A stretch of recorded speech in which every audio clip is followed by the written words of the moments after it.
माणसालाच मधुमेह आणि उच्च रक्तदाब का होतो? आज आपण आपल्या आरोग्याशी जोडलेल्या एका अशा रहस्याचा शोध घेणार आहोत ज्याचा इतिहास खूप जुना आहे. कधी विचार केलाय का की जंगलातल्या प्राण्यांना आपल्यासारखे आजार का होत नाहीत? म्हणजे बघा, चित्त्याला कधी मधुमेहाची चिंता नसते किंवा गरुडाला कधी ब्लड प्रेशर तपासावं लागत नाही. ते निसर्गात एकदम फिट, एकदम निरोगी आयुष्य जगतात. मग निसर्गाचाच एक भाग असूनही माणसाच्या बाबतीत असं का घडतंय? आपल्या समाजात लठ्ठपणा, मधुमेह, हाय बीपी यांसारख्या समस्या इतक्या सामान्य का झाल्या आहेत? ह्याच मोठ्या प्रश्नाचं उत्तर आज आपण शोधणार आहोत. या सगळ्याचं मूळ कारण आहे आपलं शरीर आणि आपलं आत्ताचं पर्यावरण यांच्यात आलेलं एक प्रचंड अंतर. म्हणजे आपलं शरीर बनलंय एका प्राचीन जगासाठी, पण आपण जगतोय एका पूर्णपणे वेगळ्या आधुनिक जगात. आणि यालाच वैज्ञानिक म्हणतात उत्क्रांतीमधील विसंगती किंवा इव्होल्युशनरी मिसमॅच. सोप्या भाषेत सांगायचं झालं तर ज्या गुणांमुळे आपले पूर्वज जिवंत राहिले ना, तेच गुण आज आपल्या आजारपणाचं कारण ठरत आहेत. ही संकल्पना समजून घ्यायला ही उपमा एकदम परफेक्ट आहे. विचार करा, आपलं शरीर एका जुन्या गाडीसारखं आहे आणि आपण त्यात आजच्या जगातील अल्ट्रा प्रोसेस्ड अन्न आणि बैठी जीवनशैली नावाचं रॉकेट इंधन टाकतोय. मग काय होणार? परिणाम तर आपल्या सगळ्यांसमोर आहेच. आणि याचा सगळ्यात मोठा पुरावा माहितीये काय? तो म्हणजे पाळीव प्राणी.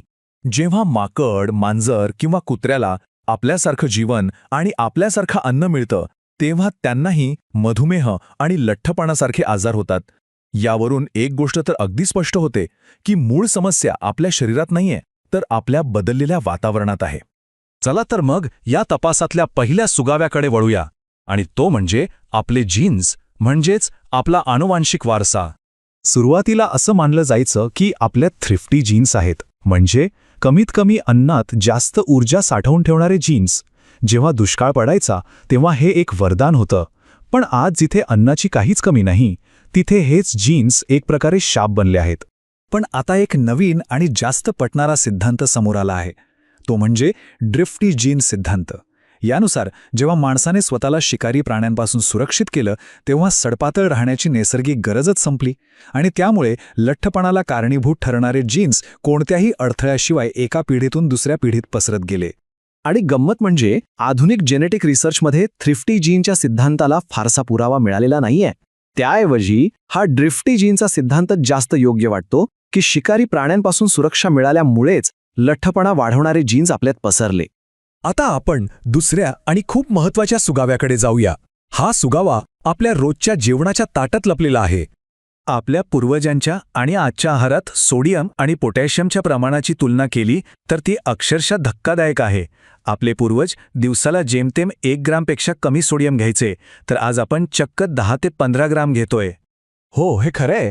आपण आपल्या पूर्वजांपेक्षा 10 ते 15 पट जास्त सोडियम म्हणजेच मीठ खात आहोत.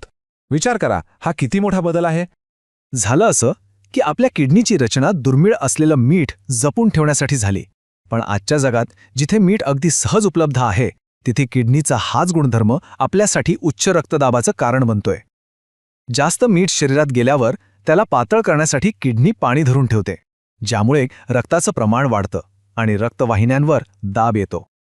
आणि आता आपण येऊया शेवटच्या सुगाव्याकडे. एक अशी नैसर्गिक शक्ती जी आपण आपल्या आयुष्यातून पूर्णपणे काढून टाकली आहे. निसर्गाचा एक साधा नियम आहे. इथे एक असा डॉक्टर आहे जो 24 तास ड्युटीवर असतो आणि तो कधीच सुट्टी घेत नाही. तो म्हणजे शिकारी प्राणी. याला हेल्दी हर्ड हायपोथिसिस असं म्हणतात. म्हणजे काय तर शिकारी प्राणी नेहमी कळपातल्या सर्वात कमजोर, आजारी किंवा सुस्त प्राण्यांची शिकार करतात. यामुळे होतं काय की पूर्ण कळप निरोगी आणि तंदुरुस्त राहतो आणि आजार पसरण्याची शक्यताच कमी होते. आपण हुशारीने स्वतःला या अन्नसाखळीतून बाहेर काढलं आणि सुरक्षित झालो. पण या सुरक्षेची एक मोठी किंमत आपण आपल्या आरोग्याने चुकवत आहोत. निसर्गात जे आजारी किंवा कमजोर प्राणी लगेच नाहीसे होतात, तेच आजार आपण बाळगून अनेक दशक जगण्याचं ओझं स्वतःवर ओढवून घेतलं आहे.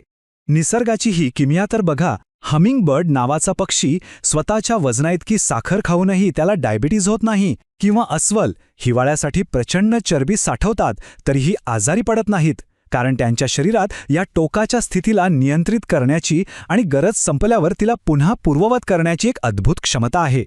ठीक आहे, मग आता या समस्येचं मूळ कळाल्यावर प्रश्न उरतो की यावर उपाय काय? चला आता तेच पाहूया. एका संशोधनात एक आश्चर्यकारक सत्य समोर आलंय. तांझानियातील हाडझा नावाचे आदिवासी जे सतत शिकारीसाठी फिरतात आणि एक सामान्य ऑफिस कर्मचारी दोघेही दिवसाभरात जवळपास सारख्याच कॅलरीज खर्च करतात. याचा अर्थ अगदी स्पष्ट आहे, केवळ व्यायाम करून कॅलरीज जाळणं हा पूर्ण उपाय असूच शकत नाही. खरा आणि सगळ्यात मोठा बदल आपल्याला आपल्या जीवनशैलीत आणि विशेषतः आहारात करायला हवा. उपाय अगदी सोपा आहे. आपल्या मुळांशी परत जाण्यात, नैसर्गिक कमी प्रक्रिया केलेलं अन्न खाणं, आहारात पोटॅशियम वाढवून सोडियम कमी करणं, रात्री निसर्गाच्या चक्रानुसार शांत आणि पुरेशी झोप घेणं आणि दिवसा सक्रिय राहणं. हालचाल करायची, पण फक्त कॅलरीज जाळण्याच्या उद्देशाने नाही, तर शरीराला आतून निरोगी ठेवण्यासाठी. तर या संपूर्ण विवेचनाचा सार काय आहे? तो हाच की आपल्या शरीरात कोणतीही गडबड नाहीये. आपलं शरीर तर हजारो वर्षांच्या अनुभवातून तयार झालेलं एक उत्कृष्ट यंत्र आहे. अडचण फक्त एवढीच आहे की आपण ते एका चुकीच्या, अनैसर्गिक वातावरणात वापरत आहोत. म्हणूनच पुढच्या वेळी विचार करताना फक्त आजारावरच्या गोळीचा विचार करू नका. त्याऐवजी हा विचार करा की आपण आपलं आजूबाजूचं वातावरण आपल्या या प्राचीन शरीरासाठी अधिक चांगलं, अधिक अनुकूल कसं बनवू शकतो. कारण खरी शक्ती आपल्या शरीरात नाही, तर आपल्या निवडीत आहे. याच विचारासोबत आज इथेच थांबूया. धन्यवाद.